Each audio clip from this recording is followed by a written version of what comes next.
What is up, everybody? Welcome back to another episode of Comic Book Reviews. I am Brandon. Alongside me always is Chris. Hello. And today we're going to be reviewing, and we decided to put these two together since we, I don't know, just to save some time, I guess. But we're going to review Justice League number 38 and 39 today.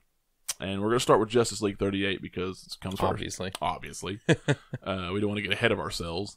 And now 37, I remember being left off. It was just okay. Yeah. And this one here, it was ramping up a little bit. Yeah, it was starting to ramp up. This one's kind of the same. There's little things going on, but there's not a lot of the stuff that we're really wanting to get into. Yeah. I'm not noticing in this one yet. No. I thought 37 was like way stronger of a story. Yeah. It was way more exciting than 38, but yeah, 38 was on the whole mostly boring. Yeah. The fan was pretty much non-existent in this. Batman's Batman's obsession with the fan was talked about in this. Nothing's come to a head yet, but I mean, there's things going on. They're mostly focusing on the league and the events around the league right now. Yeah. Nothing on the fan.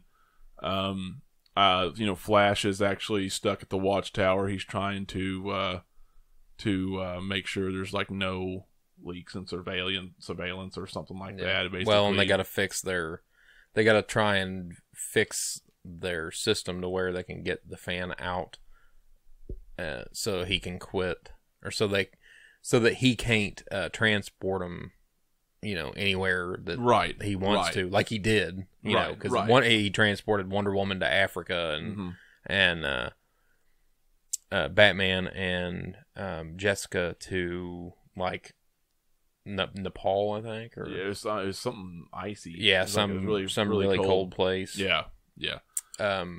Aquaman to like the Sahara Desert. So I mean. Yeah, and that'll come into play here in the next one. But that's basically what they're working on now, and Flash is kind of alone while everybody else is kind of doing their thing. The team is trying to enlist Clark to talk to Batman or to Bruce about his obsession, because he seems to be the only one that he'll listen to for the most part. Yeah. And they discuss that. I mean, all in all, the book really wasn't that exciting. There was just a few parts in it that really stood out. The one being a kiss, and I'm gonna spoil this one, but it's a kiss between Jessica and Bruce. Yeah, which is like why? How's this? I'm not sure. I don't understand. Like Bruce is just running around just kissing everybody. Yeah, he's just kissing all kinds of people. He's in Batman. But hide your kids and hide your wife. Yeah, like in Batman, he's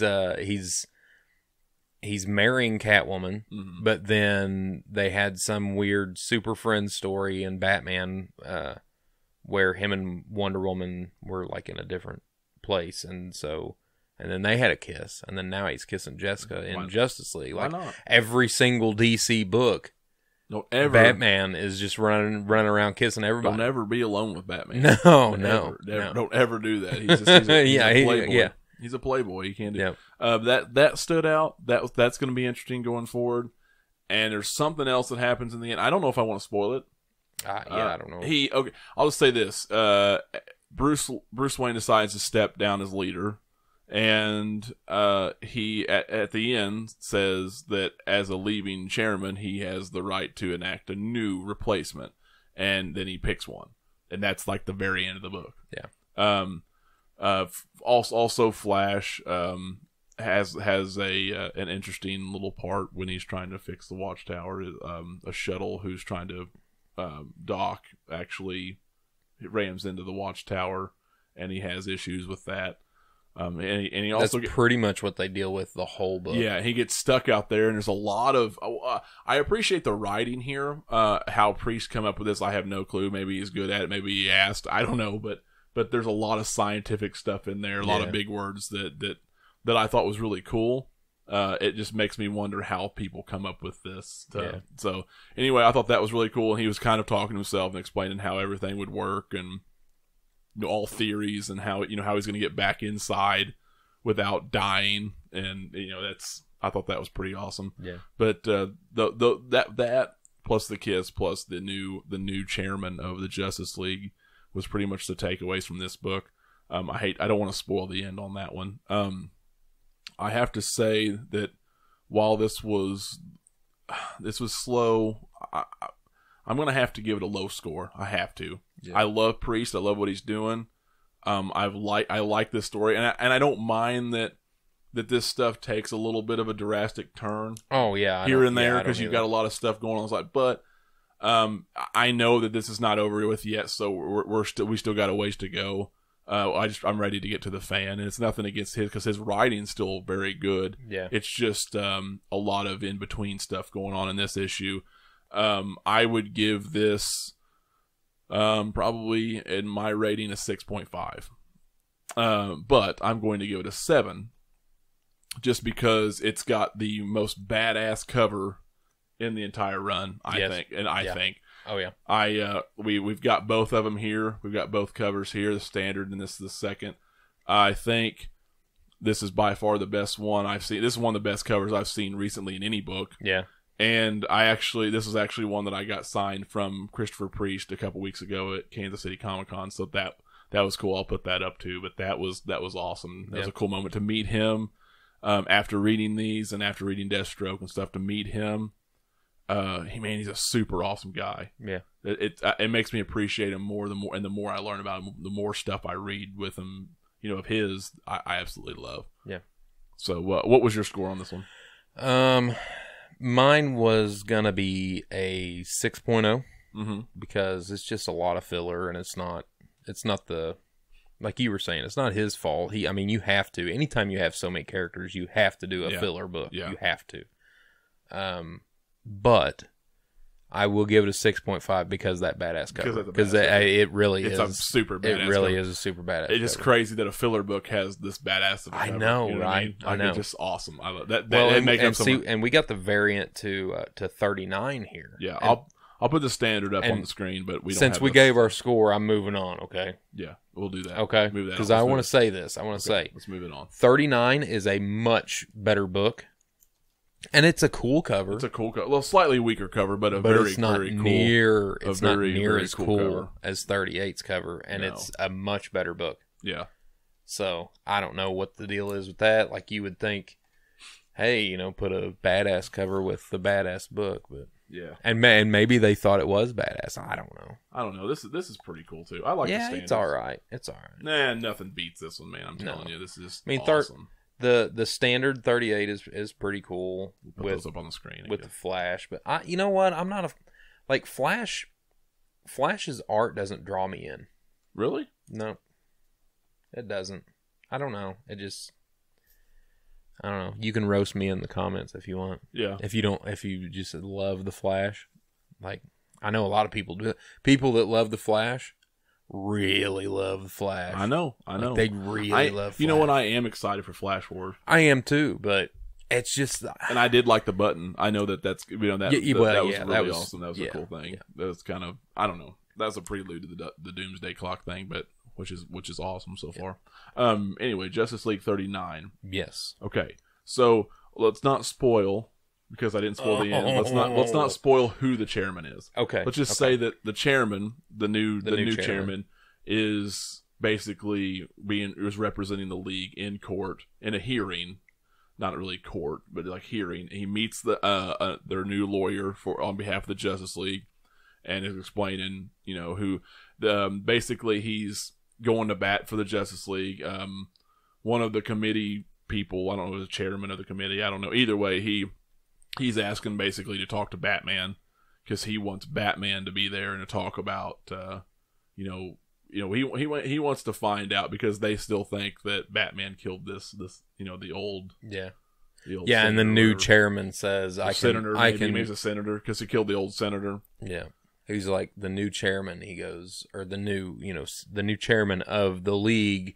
He says to the whole court that he can guarantee that wasn't Batman that did that. It was a copycat, or it was a a person mimicking Batman. I do think there's a cool part in that where he talked about Batman being there. He's like, "Oh, I'm sure he's here."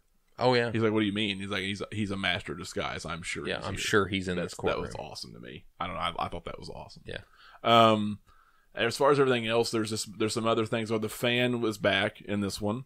He is dealing with Aquaman in the beginning. He actually appears as another Aquaman. It's kind of crazy. Which is awesome. Just I thought it was awesome. I love copycat stuff, man. Yeah, I do. I think it's so cool. Anytime you have, like, you've had that in almost every probably superhero story now, but I absolutely love copycats. Yeah. People thinking that one's the other and tricking people. I absolutely love that. Yeah. I'm a sucker for that in any kind of story. So that was really cool dealing with Aquaman, dealing with that. He's obviously dealing with his own stuff. Jessica is dealing with her actions from the last one, from 38, the kiss or whatever, and her choice that she's made. Yeah, and she's freaking out. She's freaking out. Which she should be. I mean, Catwoman was scratch her eyes out. Yeah, hell yeah. And maybe Wonder Woman too. I don't know. Oh, you never know. I don't know. I don't think so. Selena's gonna get down on that. Oh yeah, she will. For real. Yeah. I'm really kind of confused where that's going. Yeah. Like why would Bruce kiss Jessica? You know what I mean? Yeah, I don't understand it. But I don't know. It's kind of, it adds a little bit more intrigue to me, because I want to know more about that. I know it might sound silly because it doesn't have anything to do with the story yet. It might. I don't know. It might. But like, I want to know more. Why the hell was he kissing Jessica? Like, this is soap opera stuff. I want to know more. I mean, you got to show me. We're gonna maybe we'll find out. Yeah. Okay. So moving on to let's just move on to the end because we can't spoil that. So we'll move on kind of to the end. We'll keep this a short. Yes, I agree. Because I don't want to spoil anything. I just want to say the end, the last like 5 pages. Yes. Were probably the best 5 pages of this whole run of Christopher Priest's whole run. I agree here. because you have you have this thing where the current chairman tells the lawyer, "Hey, we need to go back to the Watchtower. We need to regroup. And we need to talk about this and discuss everything." Of course, something happens, and the league has to deal with it. And he says, "We'll just have to reschedule." Basically, everybody's out doing this thing, and I love they're all trying to save the world. They're basically trying to fix the problem.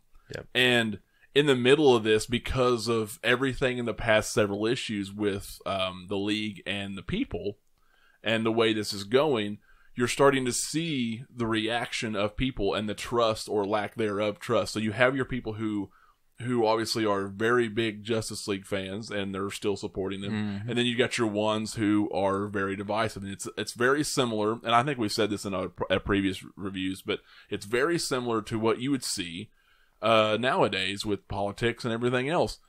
And the tweets, he's actually got tweets in there on the pages of people and their tweets of these things as they're happening. Justice League just, flew by my house. And then there's a bunch of, really mean tweets in there, against the Justice League. Like, oh, they're off to save the rich people and bypass the poor people. Yeah. And, just shit you would see.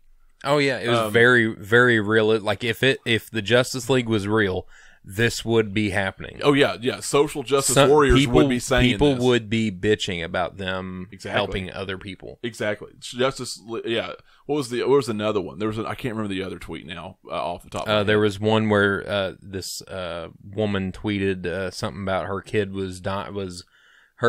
my kid's face is my burning. Baby boy. My baby's face is burned from acid, and the Justice League ran off to go save some more white rich people. Yeah, I don't know, something like that. Yeah, it was basically like that. But it was a bunch of social justice warriors just complaining, and that you're playing not just the social justice warriors, but you're playing the class warfare and the racist card and everything else in this. And it's pretty. Oh yeah, and there was a guy that called He called one of the members of the Justice League and was saying, "Hey, what are you guys doing? How come you ain't helping us? Yeah, which at the end, we'll get to the end here. So, which makes I almost said it. Yeah, you did. I almost said it. Which makes the new chairman, who was on the watchtower with the lawyer, say, I should be down there. Yep. Okay, I should be there. I should have been there from the beginning when this started.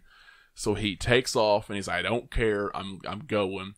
And he, as he does it, the fan shows up. And, it was awesome. It was. Yeah. And I will spoil. Oh, we should spoil this. We should. Oh man. Let's spoil who the fan. You want to spoil who the fan No. is? No. Okay. No. Okay. The fan shows up at the very end. Yeah. The fan shows up.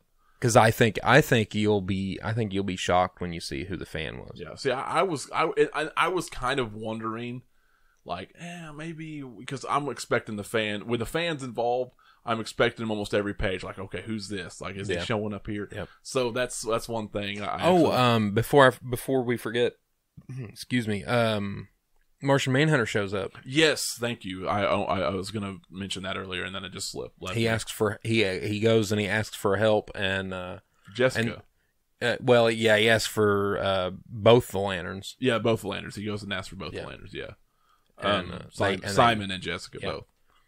But that was really cool. And then it said in the pages, see Dark Knight's Medal number 5 for he came back in number 5. Yeah, and he came back in number 5, which I don't think I'm there. I'm not even there yet, so I don't even think I'm like past 3 yet. Better catch up. I gotta catch up. I know it's like the hottest book, and I haven't caught up. But it is literally the hottest book. I know. I've been reading everything else, so I got so much crap to read. It's insane, and we're doing this here. So anyway. We got to see that. You got to go check that out for sure, and then you come back and see he's back. So that's awesome. I've been waiting for him to show up. I was underwhelmed by Martian Manhunter. Yeah, in both. Both. Yeah. I love Martian Manhunter though. I do too, but I was underwhelmed in both of them. Yeah, but okay. So I mean, I know we can't really go over all this because they're short. One, they're comics, so they're short, and I like always, I don't want to. We give away some things sometimes, and this here it's starting to get good. I don't want to give a lot of stuff away. I agree. I think we should review it and not have big spoilers because I think people should read it. Yep. Priest is worth checking out. I think he's worth supporting because he's a very, very good writer. He's a very good guy. He's very good for the industry. He's very good for the industry. A little quick tidbit. You want to talk about that real quick? What? The Black Panther? Well, his stereotyping and like. I just say real quick that like Christopher Priest is kind of like you said, he's very good for the industry. He's groundbreaking. He and I'm sure most people know this by now, but he come into the industry and they want him because he's a black man. They want him to write for black. They wanted him to write for black characters. Yeah, just to be a black writer. And see, he did. Early on in the 90s, he did Black Panther, and he was regarded as one of the best Black Panther writers ever. Yes. And so from then on, they only wanted him to do black characters, typecast, and he says, he pretty much says to go F themselves. Yeah. He left comics for a little while. And he did. He quit writing comics because they only wanted him to do black characters, and he's like, that's not like, I am a very good writer. I don't, I want to write this. I can write for anybody. I'll prove it, and I want to do it. And you give me a character that's not black, and then we'll talk, because I don't want to be typecast just because I'm black. Yeah. And then finally DC gave him, or I guess they'd contact him like once a year or twice a year or something, and they finally brought Deathstroke to his doorstep, and he started. Now he's got one of the best Deathstrokes I've ever read. Exactly. He has the best Deathstroke. Yeah, he has the best Black Panther. I mean, he has a lot of good going for him, and he's proven his point that he can literally write anybody. And he's done a great job. And I think, and this was always supposed to go to Snyder. Yeah. So I mean, but he's a good fill-in for that, and then he's going to continue with his Deathstroke stuff. It's going to be amazing. So I'm really excited about that. I like I said, I think he's worth supporting. I think he's a cool guy. and I'm really enjoying his work. And I mean, I just think we. And he's very outspoken in the community, and he's very outspoken about everything too. And he's also very humble, very sweet guy. Most writers seem to be pretty humble. But he's a very humble guy too when it comes to it, even though he's outspoken. Except Neil Adams. Except Neil Adams. He is not humble, Mr. Neil Adams. As an artist, as anything, he's a jackass.